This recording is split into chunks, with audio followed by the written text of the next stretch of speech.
Hi, today we're going to talk about scheduling with allergens in food manufacturing.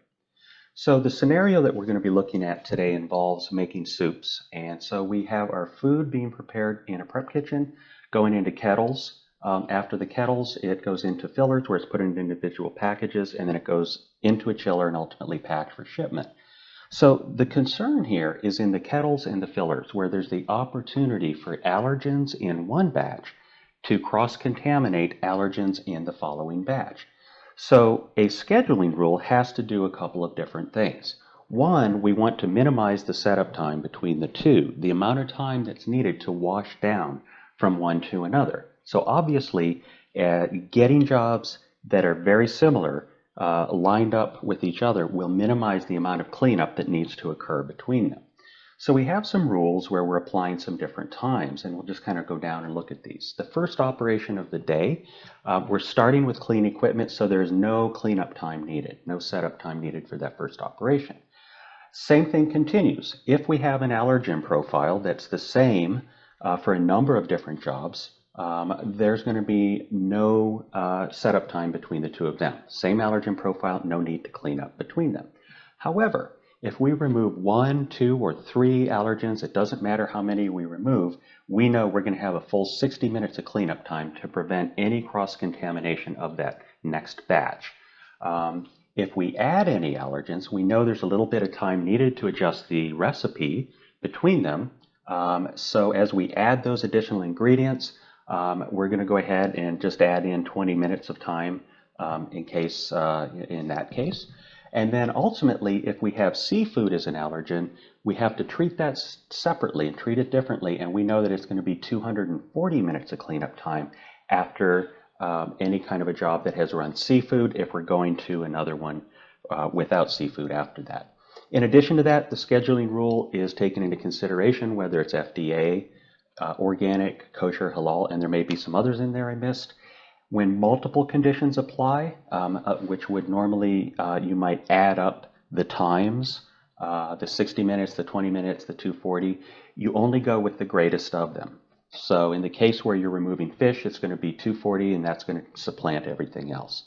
And then at the end of every stay for all of the equipment, there's a full sanitation that's done at that point. So there's no need for any kind of calling out any kind of special cleanup time after a job is completed, because we know that that's going to be done at the end of the day. So what this kind of looks like with some different lineup scenarios and how this would all be applied. So let's say I've got a job with milk, wheat, and egg, and I'm going to follow that with a job that has milk. I'm removing allergens, so there's going to be 60 minutes of cleanup time between them. Here, now I'm going from an allergen profile of milk to milk, wheat, egg, and fish. And because I'm adding some and adjusting the recipe, we know then that there's going to be 20 minutes of time that's calculated in there.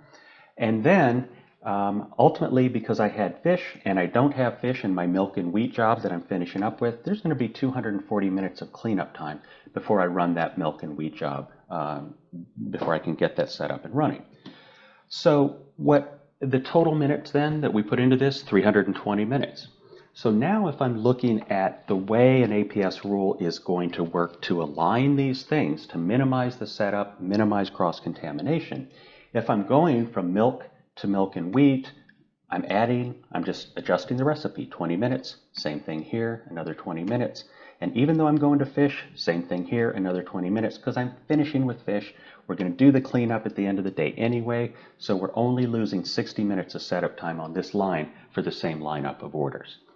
So let's take a look at what this would look like then in the model where that rule was applied to these actual jobs. And this does come from a food manufacturer that is doing these types of processes.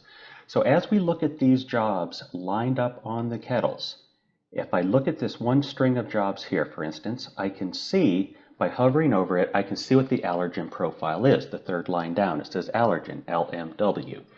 It's got a count. Does it have gluten? Is it organic, USDA, seafood? It's keeping track of all of these different things.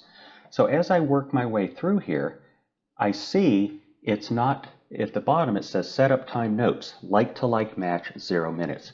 Because we have the same allergen profile in all of these jobs, the recipe is similar enough that there doesn't need to be any cleanup time between them.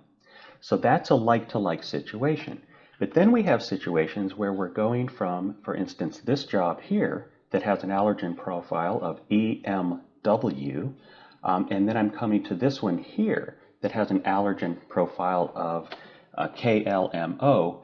We have removed some allergens. We have changed that up. So it has automatically put in and calculated 60 minutes of setup time in here.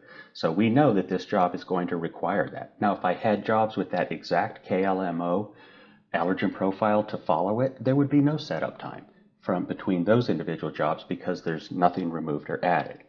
And then finally, as I look at this job here, we see that it does have seafood in it.